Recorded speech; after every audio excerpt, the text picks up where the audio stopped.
કોઈ રાજવંશ એવો છે કે તમે રિવિઝન કરતા ભૂલી ગયા છો અથવા તમને એ રાજવંશ નથી કર્યો, નથી આવડતો, તો પણ તમારે આ જેટલી બાબતો છે ને એનો ઉલ્લેખ કરવાનો છે. હા, અમુક રાજવંશો છે એની અંદર નામમાં તફાવત હોય, જેમ કે મૌર્ય યુગમાં અમાત્ય હતા, તો એ પછી તમને વિજયનગર સામ્રાજ્ય છે તો ત્યાં અમાત્યનો ઉલ્લેખ ના હોય, ત્યાં એક બીજું નામ હોય. તો એવા જે નામ છે એ તમારે તૈયાર કરવાના. બાકી જેમ કે વિકેન્દ્રીકરણ છે તો એ થોડું ઘણું તૈયાર કરવાનું. બાકી જે એક બેઝિક કહી શકાય કે રાજવંશનું જે પ્રશાસન છે એનામાં આ તો બાબતો આવવી જ જોઈએ, એ તમારે ખાસ ધ્યાન રાખવાનું છે. તો આ એક કોમન વસ્તુ છે કે વહીવટી તંત્રમાં આપણે આવી રીતે ડિવાઈડ કરીને લખીશું. આપણે ડાયરેક્ટ પોઈન્ટ લખવાના નથી, આપણે એને ડિવાઈડ કરીને ડાયમેન્શનમાં દર્શાવીને લખવાનું છે. આ ડાયમેન્શન પણ તમે પકડી લેશો ને તો અંદરનું તમને આપોઆપ આવડી જશે, તમે આપોઆપ લખતા થઈ જશો. કારણ કે મોસ્ટ ઓફ આપણે એ રીતના જોઈએ છીએ કે જ્યારે પહેલો જ આપણે વહીવટી તંત્રની વાત કરીએ ને ત્યારે એની જે કેન્દ્રીય વ્યવસ્થા કે કેન્દ્રીય શાસનની અંદર પહેલો વર્ડ છે ને, પહેલું સેન્ટેન્સ રાજા એ સર્વોપરી વડો હતું. આ એક કોમન છે અને આ બધા રાજવંશોમાં આવશે કે એ સમયની જે ધાર્મિક, ન્યાયિક, જે કે આપણે વૈધાનિક જે પણ બળ હતું કે જે એમની પાસે ન્યાયની શક્તિ હતી એ રાજા પાસે હતી. તો આ બીજું એવું સેન્ટેન્સ છે કે જે દરેક રાજવંશોમાં આપણે ઉપયોગી થાય. ત્રીજું છે કે મંત્રી પરિષદ, રાજાના નિર્ણયો લેવા માટે એક મંત્રી પરિષદનું નિર્માણ કરવામાં આવતું હતું જે એમને સલાહ સૂચનો આપતી. આ પણ એવું જનરલાઇઝ સેન્ટેન્સ છે કે તમે દરેક રાજવંશોમાં લખી શકો છો. અને જ્યારે ના આવડતું હોય, કોરું રાખીને આવીએ એના કરતા બેટર છે કે આપણે કંઈ પણ આવું લખીને આવીએ, જેથી આપણે લખેલું હશે તો માર્ક્સ મળવાની સંભાવના છે.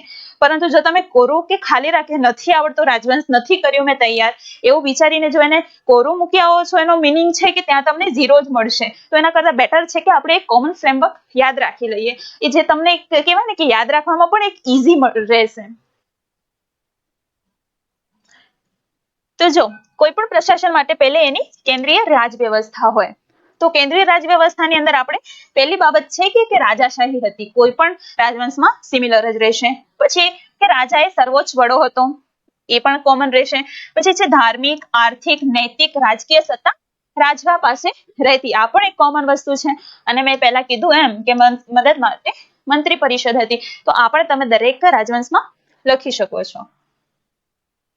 અને આવી રીતે જ તમારે ડિવાઈડ કરીને એક્ઝામમાં લખવાનું છે. આવી રીતે ડાયમેન્શન વગર તમે જો સીધા મુદ્દા લખ્યા છે તો પછી આપણા માટે સારું નથી. કારણ કે આપણે કહેવાય ને કે અડધા કે 0.25 માર્ક્સની એજ લેવાની છે દરેક ક્વેશ્ચનમાં. અને એ એજ ક્યારે લેવાશે? જ્યારે તમે આવી રીતે એને રિપ્રેઝન્ટ કરી આપો, તમારા સારા એવા ઇન્ટ્રો અને કન્ક્લુઝન આપો. પછી દરેક જેમ કે અહીંયા છે કે અધિકારીઓ અને તેમના કાર્યો, તો માત્ર ખાલી અધિકારીના નામ નથી લખવાના, પણ અધિકારી શેના હતા, કયા કાર્યો એમને એ કરતા હતા એનો ઉલ્લેખ કરો, એવા સારા ઉદાહરણ આપો. આ બધી વસ્તુ છે ને એક એનરિચમેન્ટની છે. જ્યારે તમે આવું એનરિચમેન્ટ કરો છો ત્યારે તમારા 0.5 આરામથી વધી જતા હોય છે. અને આપણે એના માટે જ કામ કરવાનું છે, કારણ કે કન્ટેન્ટ આજે આપણે બધા પાસે છે. તો બીજી વસ્તુ છે, બીજો પોઈન્ટ છે કે એનું પ્રાંતીય પ્રશાસન કેવું હતું, એમ પ્રાંતીય અથવા સ્થાનિક પ્રશાસન કેવું હતું. તો આ પણ કોમન રહેશે. અહીંયા બધા જે રાજવંશો છે એનું વિકેન્દ્રીકરણ બદલાશે. કારણ કે અમુકમાં જેમ કે આપણે વિજયનગર સામ્રાજ્ય છે, ચોલ પ્રશાસન છે, એનું વિકેન્દ્રીકરણ એવી રીતે રહેતું કે કેન્દ્ર હોય, કેન્દ્રની નીચે પછી પ્રાંત અને પછી વલનાડુ, નાડુમાં ડિવાઈડ થતા. જ્યારે આપણે જે ઉપરના જે મૌર્ય યુગ છે ત્યાં વિષય અથવા ગુપ્તા પીરિયડની અંદર વિષય છે, ઉર છે, એવી રીતે ડિવાઈડ થતા. ગ્રામમાં છે. તો આ જે વિકેન્દ્રીકરણ છે એ બધા રાજ્યનું અલગ અલગ રહેશે. એટલે આ થોડુંક આપણે ધ્યાનમાં રાખવાનું છે. પછી આ કોમન છે કે દરેક જે રાજ્ય છે એને વિવિધ પ્રાંતોમાં વિભાજિત કરવામાં આવતું. અને પછી જે પ્રાંતથી પછી એક આખી વિકેન્દ્રીકરણ થતું હતું, એ બધું બધા રાજ્યોનું અલગ અલગ આવશે.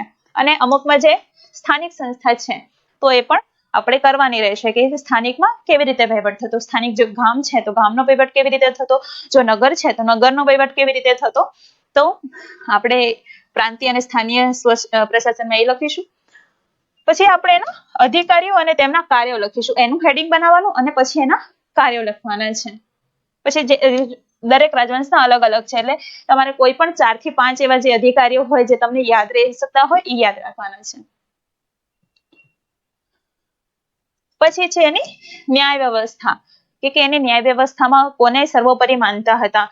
જેમ કે ગુપ્તા પીરિયડ છે એને પહેલી વખત દીવાની અને ફોજદારીના કાયદાઓ છે એને અલગ સંસ્કૃત મતલબ એને પોતાનું એક અલગ આખું સાહિત્ય તૈયાર કરેલું હતું. એવી રીતે તમારી પાસે કોઈ પણ એનું ન્યાય વ્યવસ્થા પાસે એનું ન્યાય વ્યવસ્થા તૈયાર હોય તો તમે એ પણ મેન્શન કરવાનું છે અહીંયા. જેમ કે બાકી અહીંયા આપણે બધાને ખબર છે કે એ સમય દરમિયાન જે કહેવાય કે એક નૈતિક મૂલ્ય આધારિત ન્યાય વ્યવસ્થા ચાલવામાં આવતી. એટલે આપણે અહિંસા છે, ધર્મ છે, નૈતિકતાના આધારે દંડ આપવાની પ્રક્રિયા જોવા મળતી હતી. તો એ કોમન રહે છે.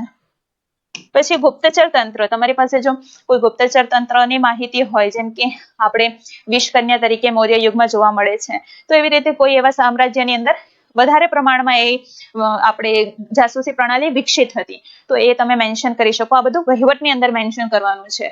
અને છેલ્લું છે કે સૈન્ય વ્યવસ્થા. આ પણ બહુ કોમન વસ્તુ છે કે તમે દરેક રાજવંશમાં બેઠું લખી શકો. કોઈ એને સ્પેશિયલ તૈયાર કરવાની જરૂર નથી, કારણ કે આપણને મુખ્યત્વે ખબર જ છે કે કોઈ પણ એવો રાજવંશ હોય ત્યાં ઘોડે સવારની હોય એક ટુકડી, હાથી દળ હોય, રથ દળ હોય. આ એક કોમન વસ્તુ છે કે જે આપણે બધામાં લખી શકીએ છીએ. મોટી અને સજ્જ સૈન્ય વ્યવસ્થા હતી, એ તો ખબર છે. પછી વિશિષ્ટ કિલ્લાઓનું નિર્માણ થતું રક્ષણ માટે. તો આ એક કોમન બાબત હતી કે જે આપણે કોઈ પણ રાજવંશ કરીશું તો આપણે આ ડાયમેન્શનમાં તૈયાર કરીશું, અને આપણે લખવાનું પણ જો પૂછાય છે પ્રશ્ન તો આ ડાયમેન્શનમાં જ લખીશું.